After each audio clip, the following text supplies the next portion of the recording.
Hello student, welcome back to my channel Samrat कन्वी student. मेरा नाम आकाश। मेरे प्यारे विद्यार्थियों, आज की वीडियो में आप लोगों को बताऊंगा कि बोर्ड एग्जाम में कॉपी कैसे लिखेंगे 16 तारीख को। ठीक है, 16 तारीख को आप लोगों को एग्जाम है हिंदी का। उसकी कॉपी कैसे लिखेंगे, कैसे भरेंगे कॉपी। और जैसा कि आप लोगों को मालूम है, देखिए ये आप लोगों का मॉडल पेपर, इस पूरे मॉडल पेपर का मैं आप लोगों को सोल्यूशन दिखाने वाला हूँ। क्योंकि सेम इसी पैटर्न पे आप लोगों का क्वेश्चन बनेगा, बस आप लोगों को क्वेश्चन अलग रहेगा, पूरा पैटर्न ऐसी तरह रहेगा। ठीक है, पूरा कॉपी में लिख के आप लोगों को बताने वाला हूँ, ताकि आप लोगों को एक आइडिया बन जाएगा कि 16 तारीख को हमें कॉपी कैसे लिखनी है। थोड़ा सा भी मिस्टेक नहीं करोगे, पूरी कॉपी लिख दोगे अच्छे से। ठीक है, तो वीडियो को लाइक कर दो, चैनल पर नए तो चैनल को सब्सक्राइब करके बेल आइकन को प्रेस कर लो। देखो मेरे प्यारे बच्चों, सबसे पहले आप लोगों को OMR शीट मिलेगी। देखिए OMR शीट कैसे भरनी है। सबसे पहले आप लोगों को यहाँ पे देखिए, पूरा का पूरा 16 तारीख का ही मैं पूरा भर के लेके आया हूँ। देखिए परीक्षा तिथि, तो आप 16 तारीख भरोगे, 2 का महीना भरोगे, 2023 भरोगे। ठीक है, यहाँ से आप लोगों का बिल्कुल सही हो जाएगा। इसके बाद विषय का नाम हिंदी, हिंदी डालो, इंग्लिश में भी लिख सकते हो, कोष्टक में कोई दिक्कत नहीं है। ठीक है, यहाँ पे देखिए परीक्षार्थियों का नाम, ठीक है, नेम ऑफ द कैंडिडेट, यहाँ पे अपना आप लोग नाम लिख देना है। आप लोगों को जो भी आप लोगों का नाम होगा यहाँ पे नाम लिख देना है। अनुक्रमांक देखो, अनुक्रमांक यहाँ पे लिख देना। मैं थोड़ा बड़ा कर देता हूँ ताकि आपको स्पष्ट दिखेगा। अनुक्रमांक जैसे यहाँ पे मान लीजिए एग्जाम्पल के तौर पे मैं लिया हूँ कि 2 2 4 6 3 5 2 9 0, ये अनुक्रमांक है मेरा। आपका प्रवेश पत्र पर रहेगा। तो जैसे यहाँ पे 2 आपने भर दिया ना, तो उसी के साइड में जो 2 है उसको रंग देना है।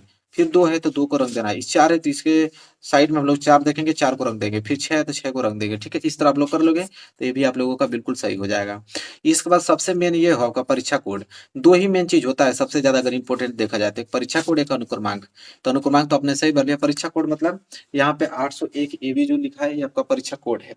ठीक है, एग्जाम्पल के तौर पे मैं बताया हूँ, कोई दूसरा पेपर लेके तो देखो मैं बता देता हूँ। यहाँ पे देखो परीक्षा कोड यही है। ऐसा ही पेपर आपको मिलेगा, यहाँ पे 2023 बस लिखा रहेगा। और यहाँ पे कुछ ना कुछ कोड दिया होगा, जैसे इस कोड है 801 AB, आपको कुछ अलग रहेगा, यहाँ पे 801 लिख देना है। फिर उसी 8 है तो 8 वाले बॉक्स को रंग देना है। 0 है तो उसके 0 रंग देना है। 1 है तो इस वाले में 1 रंग देना है। ये भी आपका क्या हो जाएगा, सही माना जाएगा। इसके बाद देखो परीक्षा में आप लोगों को वार्षिक पे आप लोगों को रखना है, क्योंकि आप वार्षिक पेपर दे रहे हो, ईयरली पेपर दे रहे हो। ठीक है, और यहाँ पे वार्षिक आपको लिख भी देना है। या तो वार्षिक लिख सकते हो या तो ईयरली इंग्लिश में भी लिख सकते हो, कोई दिक्कत नहीं होगी, ये भी सही हो जाएगा। फिर कक्षा 10 में आप पढ़ रहे हो तो 10 में, 12 में पढ़ रहे हो तो आप लोग 12 को लिख देना। ठीक है, फिर पंजीकरण संख्या, रजिस्ट्रेशन नंबर, आपके प्रवेश पत्र रजिस्ट्रेशन नंबर दिया रहेगा प्रवेश पत्र पे, और पूरा का पूरा रजिस्ट्रेशन नंबर लिख देना। फिर वही 2 है तो 2 का रंग देना, 4 है तो 4 को रंग देना, 6 है तो 6 को रंग देना। ये भी आप लोगों का सही माना जाएगा। इसके बाद देखो ये आप लोगों का ये रंगने के लिए आएगा। ये OMR सीट है, जो 20 नंबर का बहुविकल्पीय प्रश्न आएगा ना, तो रंगने के लिए अभी मैं बताऊंगा कैसे होगा। और यहाँ पे अपना सिग्नेचर आप लोगों को रख देना है। ठीक है, और ये इसको छोड़ देना है, क्योंकि आपके कक्ष निरीक्षक करेंगे, जो आपके पेपर दिलवाएंगे, जिस रूम में आप रहोगे एक टीचर रहेंगे, उनका सिग्नेचर यहाँ पे होगा। ये तो OMR सीट की बात हुई। ठीक है, कैसे भरना है, इसमें जो आप लोगों को ऑप्शन क्लिक करना है, मैं बताता हूँ। पेपर भी स्टार्ट होगा, अभी कर रहा हूँ पेपर का सोल्यूशन तो बताऊंगा। इसके बाद परीक्षा देखो, यही परीक्षा कॉपी मिलेगी आप लोगों को, सेम यही पेपर मिलेगा। ठीक है, कैसे भरना है, तो वही देखो परीक्षार्थियों का अनुक्रमांक अंकों में, तो अंकों में अपना अनुक्रमांक लिख देना। फिर परीक्षार्थियों का अनुक्रमांक शब्दों में, तो जैसे देखो ये मान लीजिए मेरा अनुक्रमांक है, तो 2 2 है ना, तो इसको लिखूंगा 2। ये भी 2 है तो 2। 4 है तो 4। 6 है तो 6 लिखूंगा। 3 है तो 3 लिखूंगा। 5 है तो 5। 2 है तो 2 लिखूंगा। 9 है तो 9। 0 है तो 0। इसी तरह आप लोगों को लिखना होगा अनुक्रमांक। ठीक है, अंकों में, यहाँ पे शब्दों में लिखना पड़ेगा। इसके बाद देखो विषय आप लोगों का हिंदी रहेगा, हिंदी डाल देना। प्रश्न पत्र, तो केवल प्रश्न पत्र डालना, क्योंकि हिंदी का एक ही पेपर आप लोगों का होगा। ठीक है, फिर देखो प्रश्न पत्र पर अंकित संकेतांक, अभी हमने बताया है, एक पेपर लिया था संकेतांक 801 KB। देखो 801 KB, इसी तरह आप लोगों का मिलेगा जो पेपर, ये जो लिखा रहेगा यही संकेतांक भरना है। ठीक है, परीक्षा का दिन, तो देखो 16 तारीख आप लोगों का बृहस्पतिवार पड़ रहा है, तो यहाँ बृहस्पतिवार डाल देना। परीक्षा की तिथि 16/2/2023 डाल देना। पाली प्रथम पाली, और जो इंटर में होंगे वो द्वितीय पाली डालेंगे, क्योंकि दोपहर को पेपर होगा उनका 2 बजे से। ठीक है, फिर केंद्र का नाम, तो केंद्र का नाम देखो मैं सम्राट अकेडमी डाला हूं, लेकिन केंद्र का नाम ये होता है कि जहाँ पे सेंटर गया होता है वहीं का नाम डाला हो जाता है। ये नहीं कि जिस स्कूल में पढ़ रहे हो वहां का नाम नहीं लिखा जाता है। जहाँ पे तुम पेपर दे रहे हो उस स्कूल का नाम लिखा जाता है केंद्र के नाम में। ठीक है, इसके बाद इसको छोड़ देना, कक्ष निरीक्षक भरेंगे, जो आपके कक्षा में होंगे वो भरेंगे कि आप किस एग्जाम रूम में बैठे हो, रूम संख्या भरेंगे, यहाँ पे दिनांक भरेंगे और हस्ताक्षर यहाँ पे करेंगे। इतना ही आप लोगों को काम करना है, ये वाला नीचे वाला नहीं भरना है। ठीक है, याद रखिएगा, नहीं कि आप लोग ही भर दो इसको। ठीक है, अगर इस तरह करोगे, कॉपी भरोगे या लिखोगे, तो 100% अब मैं आपको दावा करता हूँ कि 100 में से 95 नंबर लेकर आओगे हिंदी में। तो जिस प्रकार मैं बताऊंगा लिखने का तरीका, उस प्रकार। तो ये तो कॉपी भरने का तरीका था। कॉपी भरने का तरीका हमने आप लोगों को पूरा स्पष्ट तरीके से बता दिया। अब इसको हटाता हूँ और इसको लेके आता हूँ। देखो इसका अब मैं सोल्यूशन बताने वाला हूँ, किस प्रकार सोल्यूशन करोगे। देखो कैसे करोगे तो पूरे अंक आप लोगों को मिलेंगे। जैसे यहाँ पे है कि पहला बहुविकल्पीय प्रश्न करेंगे पूर्णांक 20 नंबर का ओएमआर शीट पे। ठीक है, देखो दिया है यहाँ पे। और एक चीज अभी बता देता हूँ, ये जो भी चीज आप भर रहे हो यह तो सिर्फ ब्लैक पेन का ही यूज करना है, ब्लू पेन का बिल्कुल नहीं करना है ये चीज भरने के लिए। लेकिन ये जो भरोगे तो यहाँ पे ब्लू पेन का यूज करना है आप लोग को, ये वाला ब्लू पेन से। लेकिन ओ एम आर शीट पूरा पूरा ब्लैक से भरना है, याद रखना आप लोग। ठीक है, इसके बाद देखो पहला जिसे बाबू गुलाब राय किस युग के लेखक हैं। ठीक है, तो ये शुक्ल युग के लेखक हैं। ठीक है, तो देखो पहला का तीसरा सही है ना, तो पहला का तीसरा आप लोगों को इस तरह रंग देना है, पहला का ए बी सी वालों को रंग देना है। ठीक है, इसी तरह बोला है कि चिंतामणि किस विधा की रचना है, तो निबंध विधा की रचना है। तो दूसरे का पहला है ना, तो दूसरे का ए आप लोगों का बिल्कुल रंग देना है। ठीक है, इसी प्रकार आप लोगों को तीसरा चौथा करते चलना है और 20 तक आप लोगों को पूरा भर देना है। इसका सोल्यूशन मैं करा दिया हूँ, मेरे चैनल पे आपको जाके देख सकते हो, पूरा सोल्यूशन मिलेगा आप लोगों को।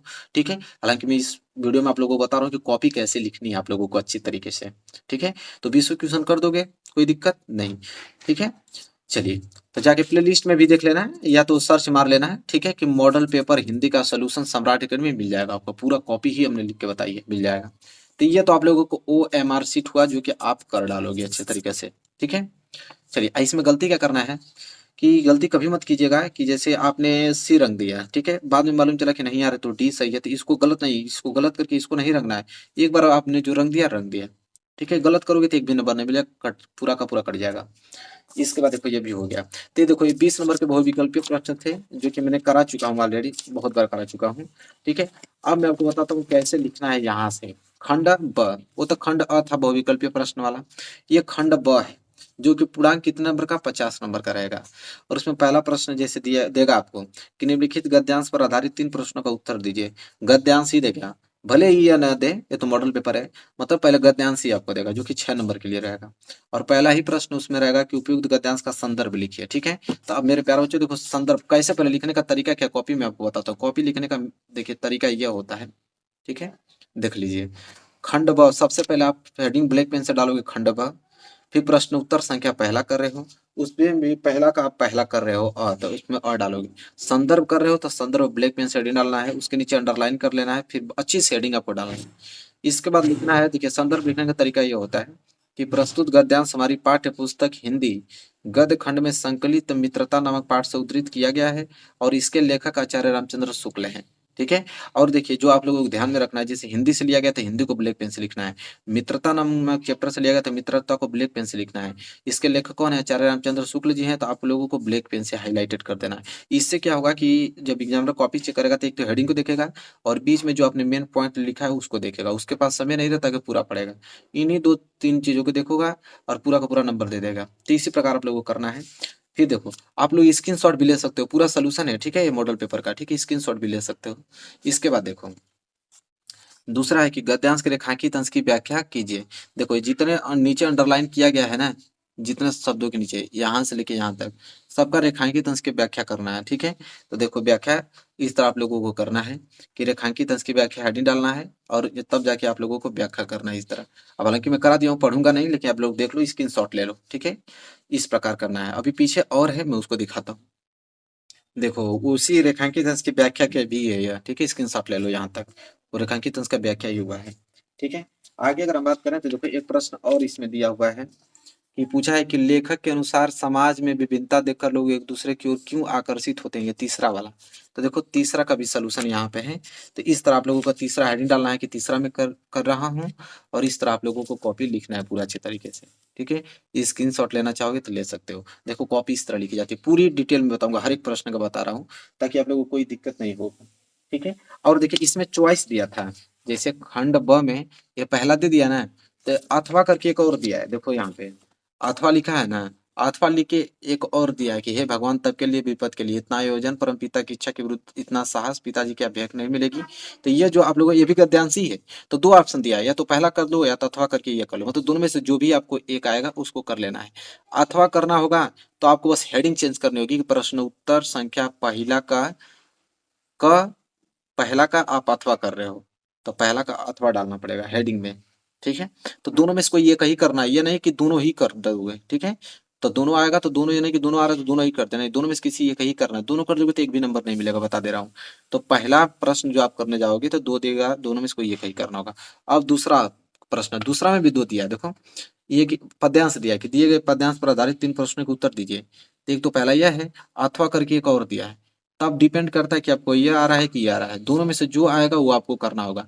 अगर प्रश्न उत्तर दूसरा का पहला आ रहा है तो आप हेडिंग डालोगे प्रश्न उत्तर दूसरा, बस। अगर अथवा करना होगा तो हेडिंग डालोगे प्रश्न उत्तर दूसरा का अथवा, तब जाके इसको लिखोगे। ठीक है, तो देखो दिए गए पद्यांश पर आधारित 3 प्रश्नों का उत्तर देना है। ठीक है, देखो हालांकि यहाँ पे हम लोग प्रश्न उत्तर संख्या दूसरा ही कर रहे हैं, मतलब पहला वाला ही कर रहे हैं, ये वाला चरण कमल बंदो हरिराई वाला। ठीक है, आप लोगों के पास मॉडल पेपर तो होगा ही होगा, मिला लेना। देखो पहला प्रश्न, उपयुक्त गद्यांश का संदर्भ लिखिए। फिर दूसरा, रेखांकित अंश की व्याख्या कीजिए। तीसरा, उपयुक्त पंक्तियों में कौन सा अलंकार है। तो देखो उपयुक्त गद्यांश का संदर्भ लिखिए। ठीक है, तो गद्यांश, सॉरी बार बार गद्यांश कर रहा हूँ, पद्यांश है। तो देखो संदर्भ कैसे लिखोगे कि यह पद श्री सूरदास द्वारा रचित सूर सागर नामक ग्रंथ से हमारी पाठ्य पुस्तक हिंदी के काव्य खंड में संकलित पद शीर्षक से उद्धृत है। तो वही चीज देखो, संदर्भ हेडिंग हमने डाला। ठीक है, और यहाँ पे सूरदास जी हैं तो उनको हाईलाइटेड किया, सूर सागर नामक ग्रंथ से है तो उसको हाईलाइटेड किया, हिंदी से लिया गया तो हिंदी को हाईलाइटेड किया, पद शीर्षक से उद्धृत है, पद को हमने हाईलाइट किया, बस यही देख के नंबर मिल जाएगा। अब देखो कभी याद रखना कि जब भी पद्यांश लिखना ना तो पद्यांश के साथ साथ प्रसंग भी लिखा जाता है। प्रसंग का मतलब ये चीज होता है कि उस पूरे के पूरे पद्यांश में किन चीजों की बात हुई है, बस। तो देखो प्रसंग में लिखोगे कि इस पद में भक्त कवि सूरदास जी ने श्री कृष्ण की महिमा का वर्णन करते हुए उनके चरणों की वंदना की है, बस ऐसे ही आपको लिखना है। तब जाके आप दूसरे हेडर डालोगे, लिखोगे कि रेखांकित अंश की व्याख्या। ठीक है, तो रेखांकित अंश की व्याख्या यहाँ तक है। रेखांकित अंश व्याख्या जैसे यहाँ बोला था कि बैरो सुने गूंग पुने बोले, रंग चले सिर छत्र धराई। अब इसका क्या व्याख्या है कि कह रहे हैं कि मैं ईश्वर भगवान श्री कृष्ण की कमलवत चरणों की वंदना करता हूँ कि जिनकी कृपया से बहरा व्यक्ति सुनने लगता है, गूंगा व्यक्ति बोलने लगता है और निर्धन व्यक्ति सिर पर छत्र धारण कर चलने लगता है। ठीक है, इस तरह आप लोगों को व्याख्या लिखना है। एक प्रश्न और दिया है कि उपयुक्त पंक्ति में कौन सा अलंकार है, तो उसको भी देखिए यहाँ पे भर गया है ना, तब उस साइड हम लोग करेंगे। तो देखिए यहाँ तीसरा लिख दिया हूँ कि उक्त पद में रूपक और अनुप्रास अलंकार अभिव्यक्ति हुई है। ठीक है, बस अब जाके प्रश्न उत्तर तीसरा करेंगे, क्योंकि यहाँ प्रश्न उत्तर दूसरा में दो दिया था तो दोनों में से एक ही करना था, तो एक हमने कर दिया तो इसको छोड़ना पड़ेगा। और आपका मन दोनों में से जो आएगा उसको करना है, दोनों नहीं करना है, याद रखना। दोनों करोगे तो नंबर कट जाएगा। तो ये प्रश्न दूसरा इस तरह करना है, सेम ऐसे ही पेपर आएगा, बस क्वेश्चन चेंज रहेगा। ठीक है, बाकी आप लोगों का सेम पेपर यही रहेगा। फिर प्रश्न उत्तर तीसरा, इसमें भी दो ऑप्शन दिया है कि दोनों में से कोई एक ही करना है। जैसे बोला कि दिए गए संस्कृत गद्यांश में से किसी एक का संदर्भ सहित हिंदी में अनुवाद कीजिए। ठीक है, अब इसका हिंदी में अनुवाद करना है। ठीक है, तो अब देखो कैसे करोगे। तो आप प्रश्न उत्तर संख्या तीसरा डालोगे और इसका भी सबसे पहले आपको संदर्भ लिखना पड़ेगा। ठीक है, संदर्भ नोट कर लो, प्रसंग भी नोट कर लो। ठीक है, अब मैं पढ़ूंगा नहीं क्योंकि समय ज्यादा लग रहा है, आपको बस नोट कर, मैं आपको बता रहा हूँ कॉपी कैसे लिखना है। फिर उसका अनुवाद हेडिंग डालना, अनुवाद भी कर लो। ठीक है, स्क्रीनशॉट जिसको इसका पूरा सोल्यूशन चाहिए वो जितने बच्चे हैं सब स्क्रीनशॉट ले लो, सोल्यूशन भी हो जाएगा उन सभी का। ठीक है, और इस तरह आप लोगों का कॉपी लिखने का तरीका भी मालूम चल जाएगा किस प्रकार लिखना है। अब जाओगे प्रश्न चौथा पे। प्रश्न उत्तर चौथा में दो ऑप्शन दिया है, दोनों में से कोई एक ही करना है। ठीक है, यह करो या यह करो।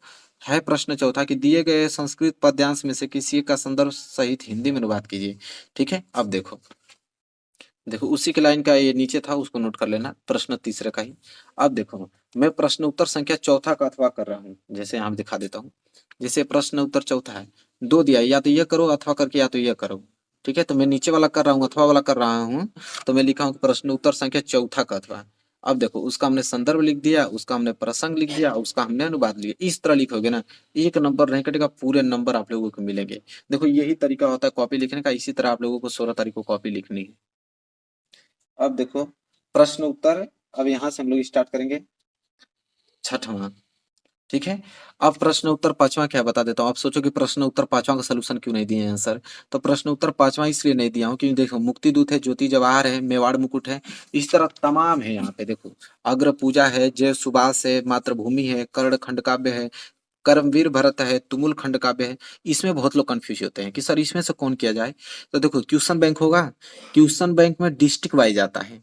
जैसे कर्मवीर भरत है, इसको पढ़ने जाओगे ना तो कर्मवीर भरत पढ़ने से पहले हेडिंग ऊपर दिया होगा कि किन डिस्ट्रिक्टों के लिए कर्मवीर भरत है, तो वही डिस्ट्रिक्ट वाले लोग इसको पढ़ के जाएंगे और जीत, ये तो सब दिया रहेगा पेपर में, लेकिन करना होगा उसको वही। ये नहीं कि आपका डिस्ट्रिक्ट में कर्मवीर भर दिया है, आपने तुमुल खंड काव्य कर दिया तो गलत हो जाएगा। तो अपना डिस्ट्रिक्ट चेक कर लेना है कि कौन से डिस्ट्रिक्ट में आपका कौन सा खंड काव्य पूछा जाता है, वही खंड काव्य याद करके जाना है और वही एग्जाम में लिखना है। ये पूरा नहीं लिखना है, जो आपके डिस्ट्रिक्ट में रहेगा वही लिखोगे तो नंबर मिलेगा। ठीक है, इसलिए मैं नहीं लिखा हूँ। अब देखो छठवां, कि दिए गए लेखकों में से किसी एक का जीवन परिचय लिखते हुए उनकी एक प्रमुख रचना का उल्लेख कीजिए। अब 5 नंबर के प्रश्न आएंगे और इसमें से जीवन परिचय लिखना है, तो इस तरह नहीं डालोगे। प्रश्न उत्तर संख्या छठवां का तीसरा में कर रहा हूँ, जीवन परिचय आचार्य रामचंद्र शुक्ल जी का। ठीक है, तीसरा कर रहा हूँ। तो यह उनका जीवन परिचय इस प्रकार लिखना। देखो जो जो मेन मेन चीज है कि 1884 में जन्म हुआ, बस्ती जिले में हुआ था, गुना नामक ग्राम में, चंद्रबली शुक्ल उनके पिता का नाम था। ठीक है, इस तरह अपना मिर्जापुर के न्यायालय में उन्होंने नौकरी आरंभ कर दी। ठीक है, तो ये जो मेन मेन पॉइंट है उसको हमने हाईलाइटेड कर रखा है। ठीक है, देखो उन्हीं में का है, उनका नोट कर लेना। देखो हिंदी शब्द सागर के संपादक कार्य में सहयोग दिया उन्होंने। श्याम सुंदर दास जी ने उनको काशी नगरी में प्राचार्य सभा में सम्मान किया। काशी नगरी प्राचार्य पत्रिका का संपादन भी उन्होंने किया। 1941 में इनका देवसान हो गया, 2 फरवरी 1941 में। उनकी जो रचना है चिंतामणि विचार विधि रस मीमांसा त्रिवेणी। तो रचना लिखना है, रचना पे 2 नंबर मिलेगा। रचना नहीं लिखोगे तो 2 नंबर कट जाएगा, इतना याद रखना। ठीक है, तो इस तरह जीवन परिचय लिखना। आचार्य रामचंद्र शुक्ला का जीवन परिचय था, आपने नोट कर लेना है। ठीक है, इसके बाद छठवां का ख देखोगे ना, तो यहाँ पे दिए गए कवियों में से किसी एक कवि का जीवन परिचय देते हुए अपनी यहाँ पे प्रमुख रचना को उल्लेख करना है। तो यहाँ पे आप लोगों को किसी एक कवि का जीवन परिचय लिखना है, इसमें भी 5 नंबर मिलेगा। 2 नंबर आपके रचना पे और 3 नंबर इनके जीवन परिचय पे। तो चलिए देखते हैं। तो देखो प्रश्न उत्तर संख्या छठवां का ख, जीवन परिचय तुलसीदास, मतलब पहला कर रहा हूँ तुलसीदास का जीवन परिचय। जैसे यहाँ पे मैं पहला कर रहा हूँ गोस्वामी तुलसीदास का, ये देख लो, स्क्रीन शॉट ले लो। बांदा जिले में हुआ था, राजापुर में। 1554 ईस्वी में हुआ था, सोरो नामक स्थान पे हुआ था, एटा जिले में। ठीक है, आ, दो लोग मानते हैं, कुछ लोग मानते हैं कि राजापुर के जो जिले राजापुर में बांदा जिले में उनका जन्म हुआ था। कुछ लोग मानते हैं कि एटा जिले के सूरनामा ग्राम में उनका जन्म हुआ था। आत्माराम दुबे उनके जो आत्माराम दुबे उनके पिता का नाम था, माता का नाम हुलसी था।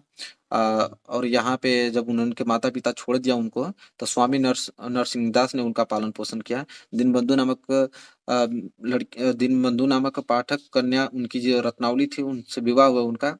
ठीक है, और यहाँ पे आप लोग इसका नोट कर लेना पूरा का पूरा, और मैं इधर दिखाता हूँ आप लोगों को करना क्या है। फिर देखो इनका जीवन काशी अयोध्या में चित्रकूट में अधिक व्यतीत हुआ और 80 घाट में इनका मृत्यु हुआ 1680 में। ठीक है, और रचना की बात करें रामचरितमानस और विनय पत्रिका और कवितावली दोहावली गीतावली उनकी रचना है। 2 नंबर मिलेगा रचना पे, याद रखना, इस तरह लिखना आप लोगों को। फिर प्रश्न उत्तर सातवां, देखो अब प्रश्न उत्तर सातवां आप लोगों से मुलाकात हुआ, सेम ऐसे ही पेपर पैटर्न रहेगा, बस तो आप लोगों के चेंज रहेंगे ऐसे। देखो प्रश्न सातवां, अपने पाठ्य पुस्तक में से कंठस्थ कोई श्लोक लिखिए जो इस प्रश्न पत्र में ना आया हो। तो कोई अलग श्लोक लिखना है जो इस प्रश्न पत्र में ना आया हो। ठीक है, अब इसका क्या मतलब, इसको सीख लो, नहीं तो बहुत लोग गलती करते हो और 1 नंबर नहीं मिलेगा। ठीक है, देखो मेरे प्यारे बच्चों, जब पेपर देने जाओगे ना तो वहां पे मुलाकात होगी प्रश्न चौथा से। देखो प्रश्न चौथा में ये जो पद्यांश है, पद्यांश को इस श्लोक बोलते हैं, संस्कृत के पद्यांश को इस श्लोक बोलते हैं। देखो 2 श्लोक दिया है ना, तो ये नहीं कि 2 श्लोक दिया है तो इन दोनों श्लोकों में से कोई एक श्लोक लिख दोगे। तो इन दोनों श्लोकों में से कोई एक श्लोक लिख दोगे ना तो 1 नंबर नहीं मिलेगा। उसमें बोल रखा है कि इस प्रश्न पत्र में ना आया हो, तो इन दोनों से कोई अलग लिखोगे ना तभी आप लोगों का मिलेगा भैया। ठीक है, नंबर। तो देखो प्रश्न उत्तर सातवां का, प्रश्न उत्तर सातवां में कर रहा हूँ। तो देखो हमने अलग से लिखा है कि बंधम मरणो वापी जयो वापी पराजया उभयत्र समो वीर वीर भाव ही पीरता। इस तरह मैंने लिखा है, तब जाके आप लोगों को नंबर मिलेगा, तो 1 नंबर आप लोगों को नहीं मिलने वाला है। ठीक है, आपको अलग लिखना पड़ेगा। ये भी हो गया। अब देखो, फिर देखो आठवां कि निम्नलिखित में से किन्हीं 2 प्रश्नों का उत्तर संस्कृत में दीजिए। तब देखो 4 दिया रहेगा, इसमें से किन्हीं 2 ही प्रश्न का उत्तर संस्कृत में देना होगा, तो 4 नंबर मिल जाएगा, 2-2 नंबर के हिसाब से। तो देखो हमने लिखा है यहाँ पे प्रश्न उत्तर संख्या आठवां, हमने पहला का दिया है, हमने चौथा का संस्कृत में उत्तर दिया। सोल्यूशन इसका नोट कर लो मेरे प्यारे बच्चों। ठीक है, हमने पहला का दिया है और हमने चौथा का दिया है, नोट कर लो। फिर देखो 9वां प्रश्न है जो कि 9 नंबर के लिए आएगा। निम्नलिखित में से किसी एक विषय पर निबंध लिखिए। देखिए पर्यावरण संरक्षण पर उपाय, आतंकवाद का निवारण, जनसंख्या लाभ हानि, नारी शक्तिकरण, इनमें से किसी एक पे निबंध लिखना है जो कि 9 नंबर आप लोगों को दिलाएगा। ठीक है, तो देखिए निबंध लिखने का तरीका क्या है, कैसे लिखोगे। देखो प्रश्न उत्तर संख्या 9 जनसंख्या पे लिख रहा हूँ, जनसंख्या लिखना है। सबसे पहले आपको रूपरेखा लिखना होगा, ठीक है। जैसे प्रस्तावना पहले हम लिखेंगे। देखो प्रस्तावना तो पहले लिखना ही, कभी भी जीवन में आप लोग जब कोई भी निबंध लिख रहे हो तो पहली हेडिंग प्रस्तावना होती है, लास्ट हेडिंग उपसंहार होती है। तो ये दोनों को भूलना ही नहीं, बीच में जोड़ जाड़ के कुछ भी लिख सकते हो कोई हेडिंग बना के, कोई दिक्कत नहीं है। लेकिन कोई भी एग्जाम का कॉपी चेक करेगा, अगर निबंध पे आपको नंबर मिलेगा तो इन्हीं दोनों पे, पहले वो प्रस्तावना चेक करेगा और लास्ट में आपका उपसंहार देखेगा। अगर दोनों हेडिंग नहीं रहेगी तो आप समझ लो बहुत मतलब ना के बराबर नंबर ही नहीं मिलने वाले हैं। और दोनों हेडिंग आपने उपस्थित कर दिया, भले ही कुछ उसमें गलत सही लिखे हो, लेकिन दोनों हेडिंग आपने सही डाला है, प्रस्तावना और लास्ट वाला उपसंहार, तो आपके पूरे नंबर मिलेंगे। तो हमने प्रस्तावना, जनसंख्या में वृद्धि के कारण, निवारण, उपसंहार, ये सब हमने रूपरेखा लिख दिया। अब इन्हीं को हेडिंग बना के लिखना है। जैसे प्रस्तावना पे देखो, प्रस्तावना हमने हेडिंग बनाया है और लिख दिया है। इसको नोट कर लो, स्क्रीनशॉट मार लो इसको, ठीक है। मैं पढ़ने पर इतना समय नहीं है। फिर देखो इधर, फिर इसको भी नोट कर लो। दूसरा हमने हेडिंग बनाया है कि जनसंख्या में वृद्धि के कारण, ठीक है। तो देखो जनसंख्या में वृद्धि के कारण क्या है, इसको भी आप लोग स्क्रीनशॉट मार लो, ठीक है। मैं आपको दिखा रहा हूँ। इसके बाद देखो कॉपी पूरी की पूरी भर गई है मेरी। इसके बाद तीसरा हमने निवारण, देखो निवारण कैसे होता है, निवारण के लिए भी स्क्रीनशॉट ले लो, ठीक है। फिर उपसंहार लास्ट में, तो उपसंहार। तो देखो पूरा का पूरा पेपर भी हम लोगों का समाप्त हो गया। सेम ऐसे ही हिंदी का पेपर आएगा और ऐसे ही आपको करना होगा। पूरा का पूरा सोल्यूशन हमने बता दिया। इसी तरह आप लोगों को बोर्ड एग्जाम में कॉपी लिखोगे 16 तारीख को, 1 नंबर नहीं कटेगा मेरे प्यारे बच्चों, ठीक है। तो बोर्ड में कॉपी लिखने का तरीका आपको मालूम चल गया है। और वीडियो पसंद आए तो जरूर लाइक कीजिएगा, चैनल पर नए तो चैनल को सब्सक्राइब करके बेल आइकन को प्रेस कर लेना। मिलेंगे एक प्यारे से नेक्स्ट वीडियो में, तब तक के लिए धन्यवाद।